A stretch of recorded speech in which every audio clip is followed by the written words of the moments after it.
Good evening, good evening, and good evening. I want to welcome everyone to another episode of Whisper Wednesday. And this is episode 7. We missed last week. Can you believe it? But we're back and we have done this will make the 7th episode. And we have a great show on tap this evening. I have two first-time submissions from people who heard the calling and they decided to put out their poem. And I'm so happy that they did. And I hope that their poetry touches you the way it touched me. Now, here on Whisper Wednesday, this is a no judging zone. So whether you are a first-time poetry writer or you've been doing it for the majority of your life, there is no judgment here on Whisper Wednesday. Do you have your libation? As you can see, I have mine. Whisper Wednesdays, the theme is close your eyes, open your ears, and have something to drink. Whether it be wine, water, whatever your taste is for the evening. And as you can see, I like my wine.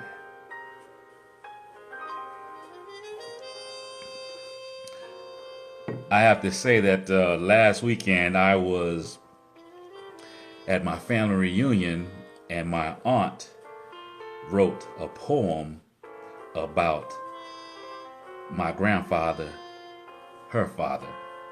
And I'm going to be reading that poem tonight. I have to say, it was very touching. It may not touch you, but it touched me because he was my grandfather. And I understand every word that was written. So we're going to jump right into Whisper Wednesday with a young man by the name of Keith Watkins. And the title of Keith's poem tonight is Summertime. So, close your eyes, open your ears, and have your libation. And this one is for Keith Watkins, Summertime.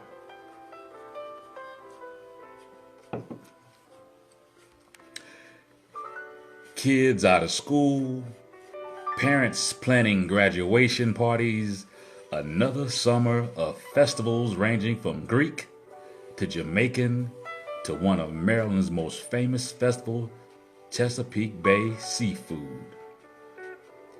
Every cookout you may attend, Frankie Beverly, Jill Scott, and Will Smith music will make you get off of your feet to nod your head or even two-step. Then there's those uninvited guests. We know who they are, those mosquitoes. With all the cookouts, there's the family vacation, which pictures will be taken, laughter with cousins that are seen only during the holidays. As summer comes to an end, those pictures taken are a reflection of how great summertime is each year. Keith Watkins, Summertime. I like that, Keith. Very lighthearted and right to the point. Because let's face it, summertime is what all these memories are made of. Did anybody go to the beach this year? I have not been as of yet. I want to go, but I have not been. So Keith, my hat's off to you, my brother. Salute for summertime. I'm going to go into the great honor of the young lady by the name of Bettina McClendon. And I have to say that a lot of times when people ask me, well, Cap, I don't know anything about poetry. I've never written anything. I say, you know what? It doesn't matter because this is a no judging zone. If you want to judge someone, go to someone else's page. But for this half-hour block, this is no judging. And as I've always said before, if by chance you submit a poem and you don't want your name to be associated with it, it will be anonymous between the two of us. And I will say it is anonymous for all of the listeners to listen to and go by. All right. So, put your glasses up for Bettina McClendon. Close those eyes, open those ears, and have your libation. Bettina McClendon. Once again, her name of her title of her poetry is I Started To. I started to write this poem about compassion. I started to write this poem about hate. I started to write this poem about love.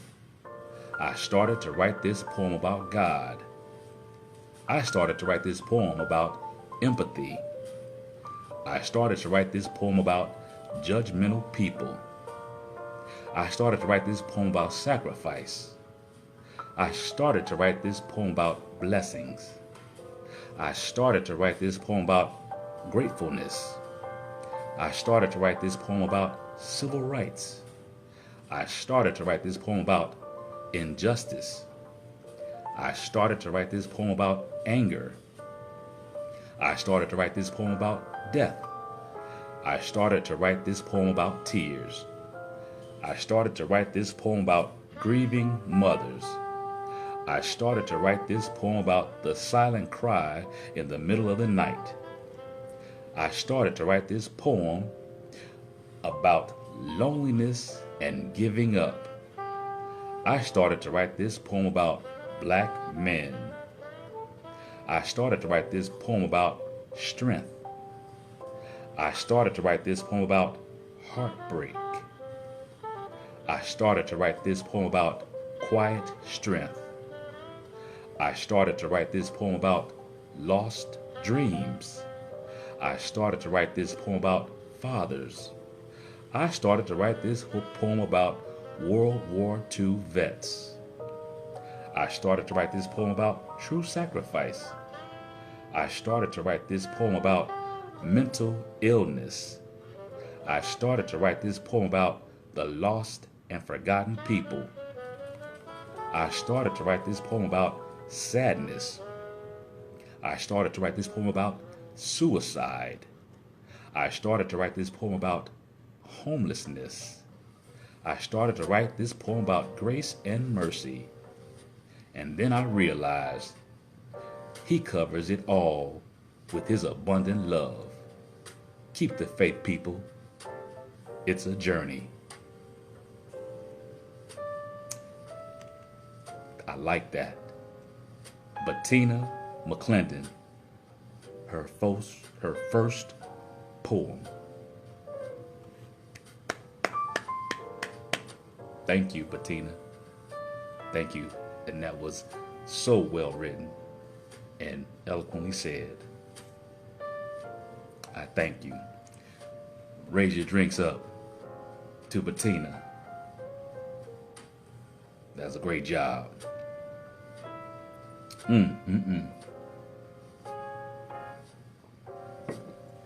So there was another young lady.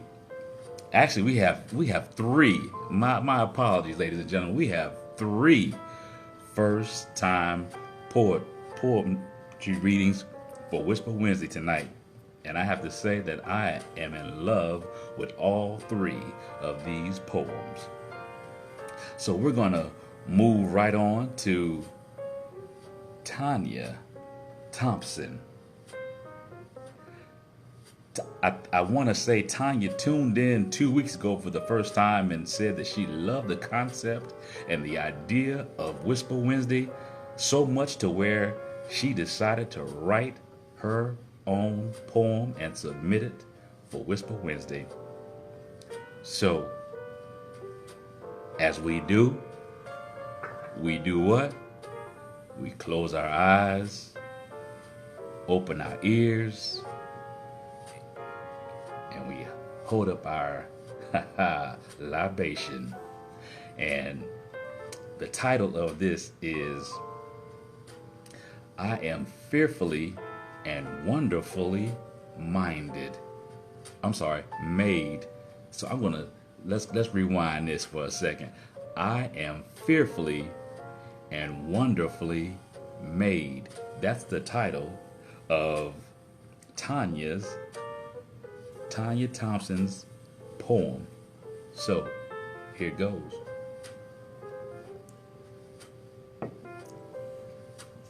I am fearfully and wonderfully made. I am fearfully and wonderfully made by you, who the creator of me, who can see past my flaws, my bruises, my aches, my pains, and even past the rape. No one can see who loves me because he made me without the image of him. The one knows all, sees all, gives his all to those who give him all, the praise, the honor, and the glory. I am fearfully and wonderfully because he made me out of the image of you. You who gave your only begotten Son for me so I can be free. Who, me? Can't you see beautiful me who was made by he? The one who formed me, can't you see? I am fearfully and wonderfully made out of the image of he. Woo! Tanya, that is fire, girl. That is fire, and I hope that you will return for next week's Whisper Wednesday, because if that's your first, my love, that does not need to be your last. Throw those hearts up. Throw those hearts up. Let me see those hearts. Give it up for Tanya. Give it up for Tanya. Woo! Well, I tell you what, that was fire.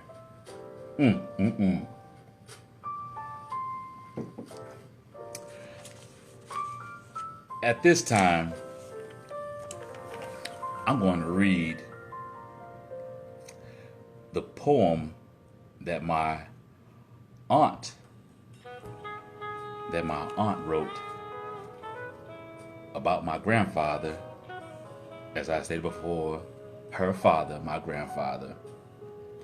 And his name was James Robert Davis Jr.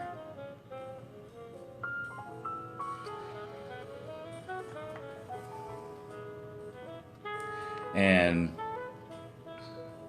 if you knew my grandfather, he was known by some as Buddy, by some as Old Man Jim. I knew him as grandfather. So here is my aunt Carolyn Owens' poem about her father, my grandfather. My dad, James Davis Jr., was better known to his family as Buddy.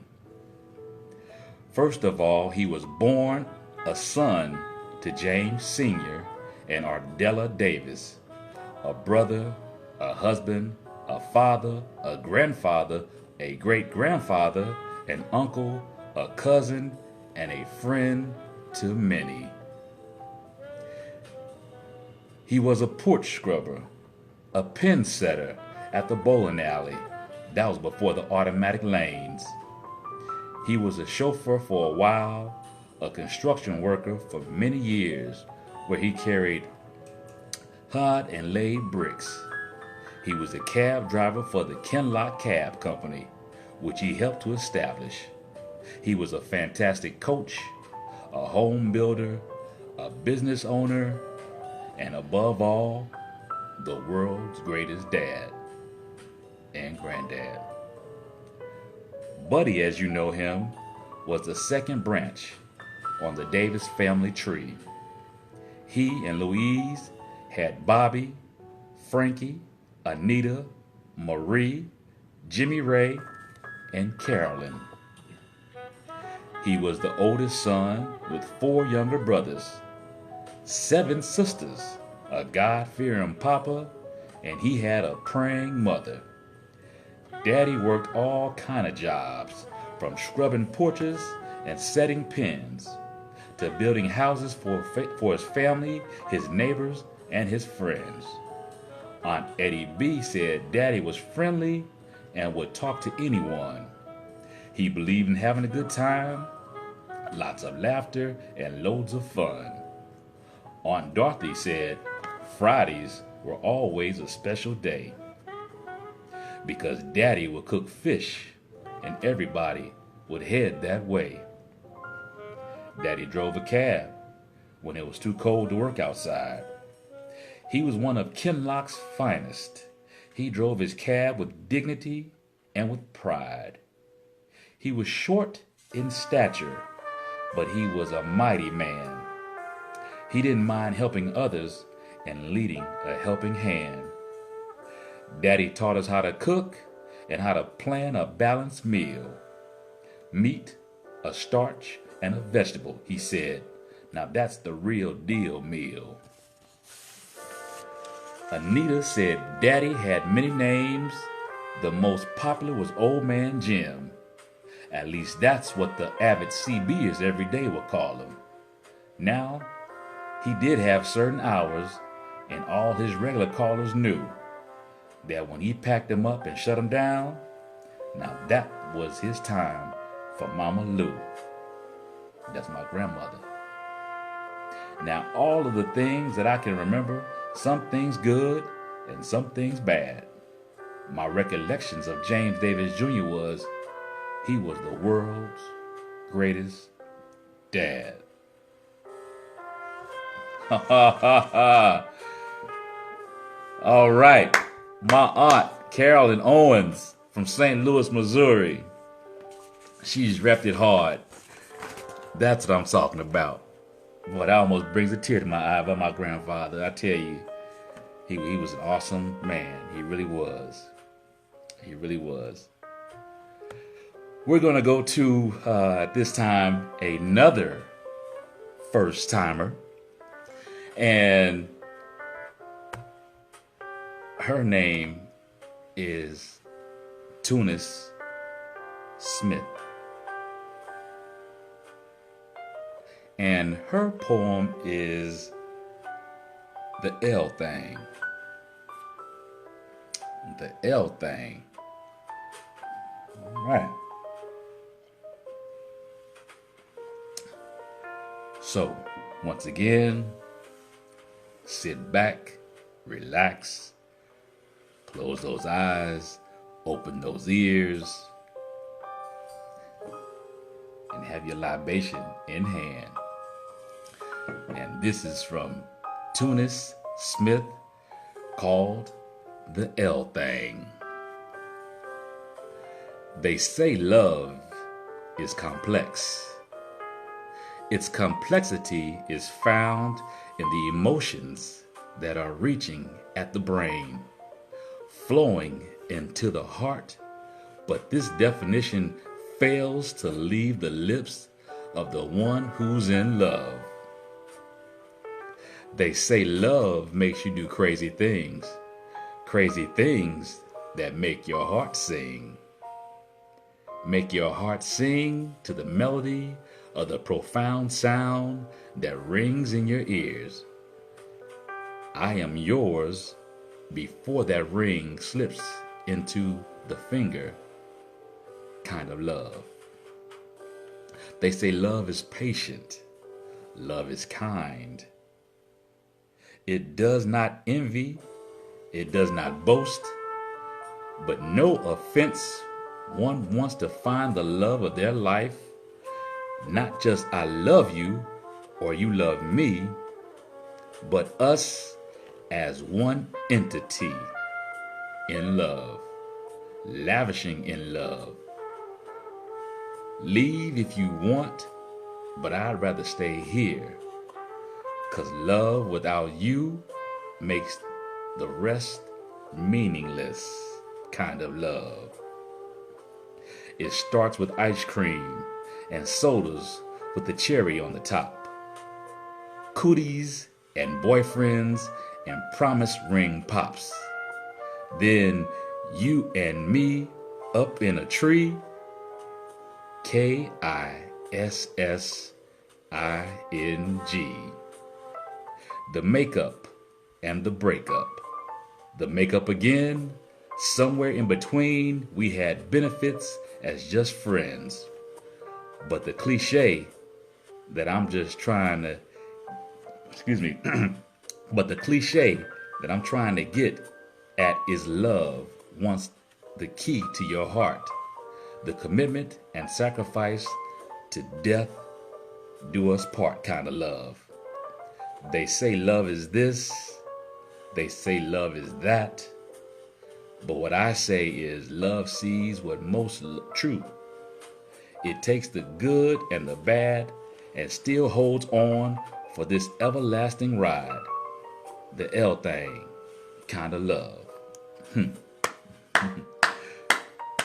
Tuna Smith, go ahead, girl. She wants that L thing. How many of you guys have that L thing and you want that L thing? When you find it, that L thing sure enough is a good thing.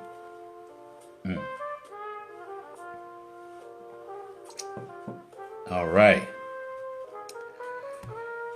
Now, I've got time for one more. And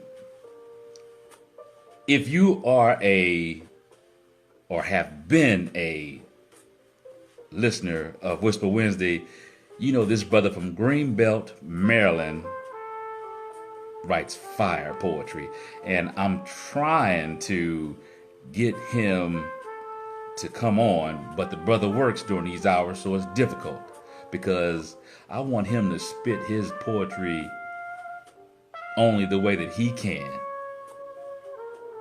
So I'm going to move forward in these last 7 minutes that I have and read Ali Kamara poem. And the name of his poem is The Soulless Man. Oh, close those eyes, open those ears, have your libation. And here we go. The Soulless Man. What profits a man to gain the world and lose his soul? Like a heartless man with a pot of gold. A man who does anything for fortune and fame, only to damage his character and shame his good name. He hurts the world with no guilt or remorse. He beats his wife into a painful divorce. Gambling with his life like there's no tomorrow. He squanders his money, so begins to borrow. Money from people which he never repays.